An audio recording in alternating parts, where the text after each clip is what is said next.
Antigone by Sophocles, translated by E.F Watling.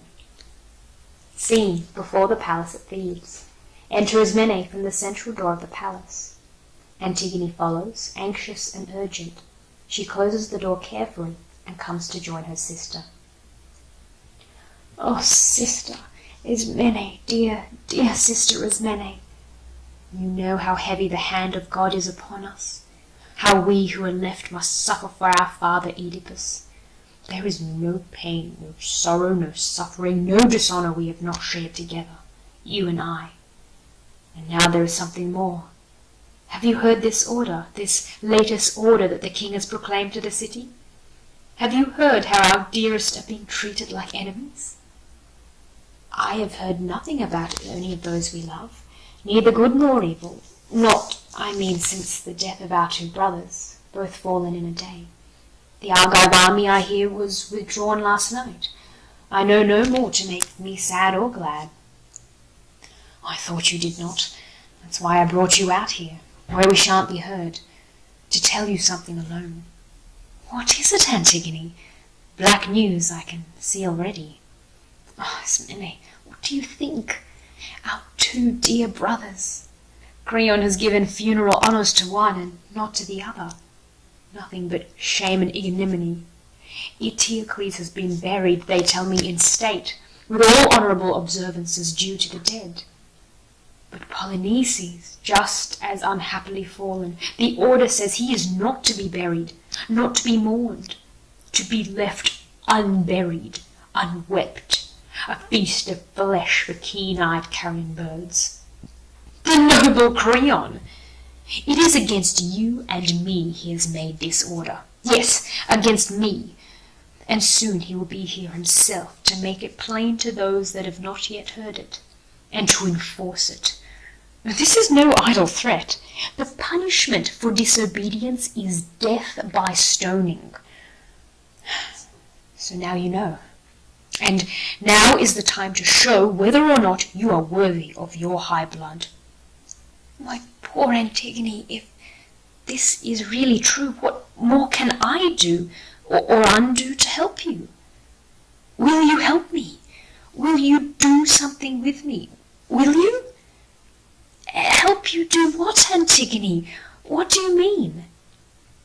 Would you help me lift the body, you and me? You cannot mean to bury him against the order. Is he not my brother and yours, whether you like it or not? I shall never desert him, never. How could you dare, when Creon has expressly forbidden it? He has no right to keep me from my own. Oh, sister, do you forget how our father perished in shame and misery, his awful sin self-proved, blinded by his own self-mutilation? And then his mother, his wife, for she was both, destroyed herself in a noose of her own making. And now our brothers, both in a single day, fall in an awful extraction of death for death, blood for blood, each slain by each other's hand. Now we two left, and what will be the end of us if we transgress the law and defy our king? Think, Antigone, we are women. It is not for us to fight against men. Our rulers are stronger than we, and we must obey in this, or in worse than this. May the death forgive me. I can do no other but as I am commanded. To do more is madness. No, then I will not ask you for your help, nor would I thank you for it if you gave it.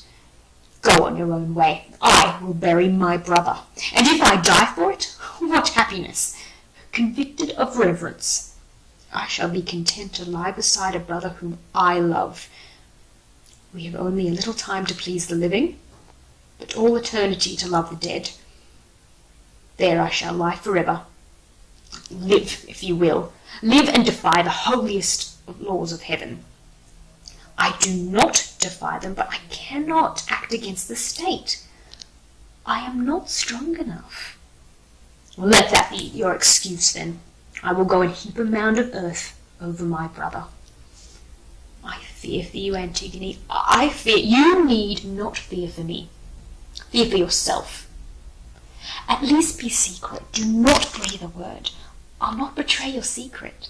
Publish it to all the world, else I should hate you more. Your heart burns. Mine is frozen at the thought. I know my duty, where true duty lies. If you can do it, but you're bound to fail. When I have tried and failed, I shall have failed.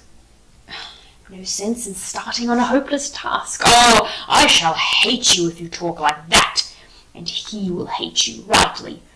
Leave me alone with my own madness. There is no punishment can rob me of my honourable death. Go then, if you are determined to your folly. But remember that those who love you still love you. Ismene goes into the palace. Antigone leaves the stage by a side exit. Enter the chorus of Theban elders. Hail the sun, the brightest of all that ever dawned on the city of 7 gates, city of Thebes. Hail the golden dawn over Euphrates' river, rising to speed the flight of the white invaders homeward in full retreat. The army of Polynices was gathered against us. In angry dispute his voice was lifted against us. Like a ravening bird of prey he swooped around us with white wings flashing, with flying plumes, with armed hosts ranked in thousands. At the threshold of 7 gates, in a circle of blood, his sword stood around us. His jaws were opened against us, but before he could taste our blood or consume us with fire, he fled with the roar of the dragon behind him and thunder of war in his ears. The Father of Heaven abhors the proud tongue's boasting. He marked the oncoming torrent, the flashing stream of their golden harness, the clash of their battle gear. He heard the invader cry victory over our ramparts, and smote him with fire to the ground. Down to the ground from the crest of his hurricane onslaught he swung, with the fiery brands of his hate brought low, each and all to their doom of destruction appointed by the God that fighteth for us. 7 invaders at 7 gates, 7 defenders, spoiled of their bronze for a tribute to Zeus, save 2 luckless brothers, in one fight matched together, and in one death laid low. Great is the victory, and great be the joy in the city of Thebes, the city of chariots. Now is the time to fill the temples with glad thanksgiving, for warfare ended. Shake the ground with the long night dances, Bacchae afoot, and delight abounding.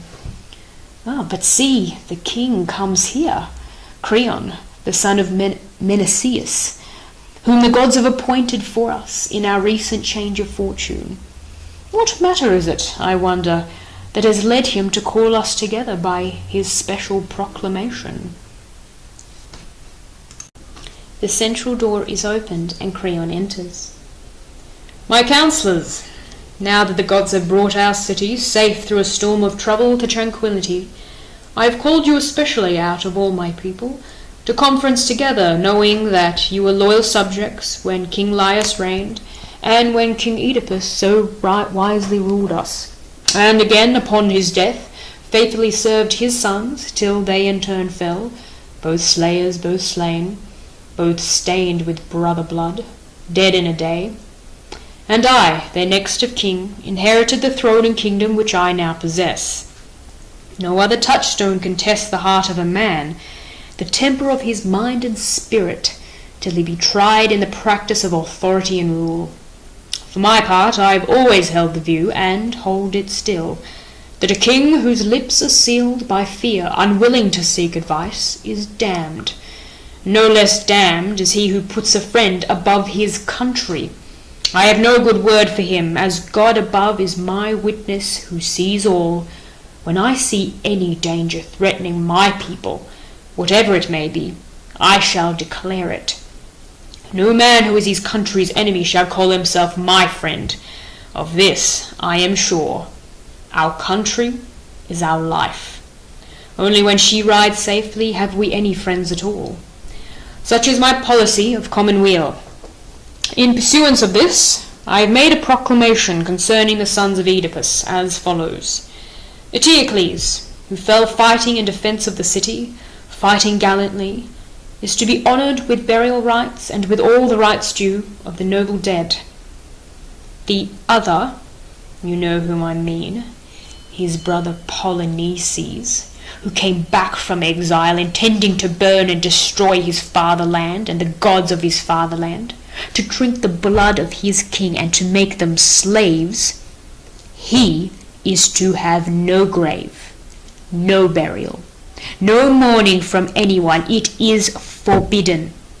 He is to be left unburied, left to be eaten by dogs and vultures, a horror for all to see. I am determined that never, if I can help it, shall evil triumph over good. Alive or dead, the faithful servant of his country shall be rewarded. Creon, son of Meneses, you have given your judgment for the friend and for the enemy. As for those who are dead, so for us who remain. Your will is law. See then that it is kept. My lord, some younger would be fitter for that task. Watchers are already set over the corpse. What other duty then remains for us? Not in connive of any disobedience. If there were any so mad as to ask for death, aye, that is the penalty. There is always someone ready to be lured to ruin by hope of gain.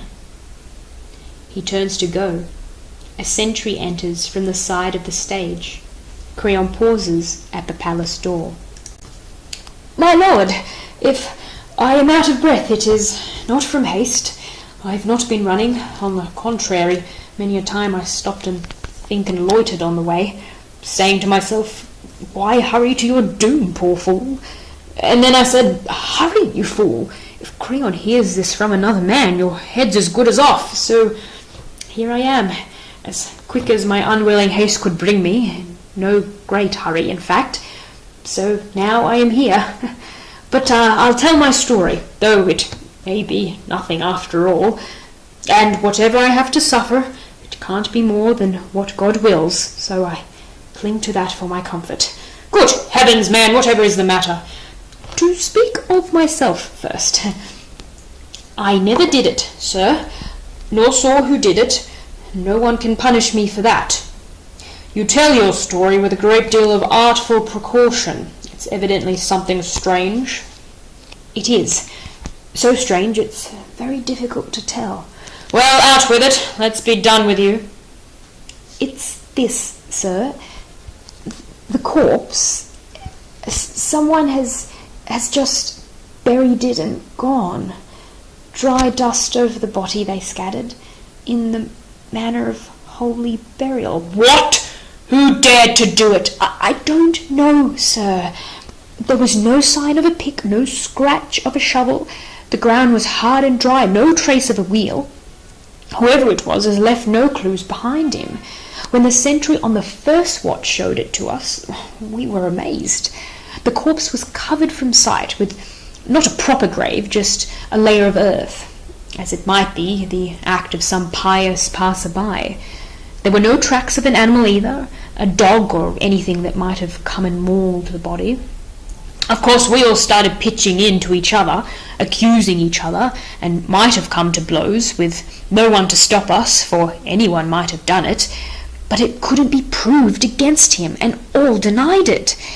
We were all ready to take hot iron in the hand and go through fire and swear by God in heaven we hadn't done it, nor knew anyone that could have thought of doing it, much less done it. Well, we couldn't make nothing of it. Then one of our men said something that made all our blood run cold, something we could neither refuse to do nor do but at our own risk. What he said was, "This must be reported to the king. We can't conceal it." So it was agreed. We drew lots for it, and I, such as my luck, was chosen. So here I am, as much against my will as yours, I'm sure. bringer of bad news expects no welcome. My lord, I feared it from the first, that this may prove to be an act of the gods. Enough of that, or I shall lose my patience. Don't talk like an old fool, old though you may be. Blasphemy to say the gods could give a thought to carrion flesh. Held him in high esteem, I suppose, and buried him like a benefactor. A man who came to burn their temples down, ransack their holy shrines, their land, their laws? Is that the sort of man you think gods love? Not they, no. There's a party of malcontents in the city, rebels against my word and law, shakers of heads in secret, impatient of rule. They are the people. I see it well enough, who have bribed their instruments to do this thing. Money. Money is the curse of man, none greater. That's what wrecks cities, banishes men from home, tempts and deludes the most well-meaning soul, pointing out the way of infamy and shame. Well, they shall pay for their success. See to it, you. Oath upon my oath, I swear as Zeus is my god above, either you find the perpetrator of this burial and bring him here into my sight, or death. No, not mere death shall pay the reckoning, but for a living lesson against such infamy. You shall be racked and tortured till you tell the whole truth of this outrage, so you may learn to seek your gain where your gain is yours to get, not try to grasp it everywhere. In wickedness you'll find more loss than profit. May I say more? No more. Each word you say but stings me more. Stings in your ears, sir, or in your deeper feelings? Don't bandy words, fellow, about my feelings. Though I offend your ears, sir, it is not I, but he that's guilty that offends your soul. Oh, born to argue, were you? Maybe so, but still not guilty in this business. Doubly so, if you have sold your soul for money. To think that thinking men should think so wrongly.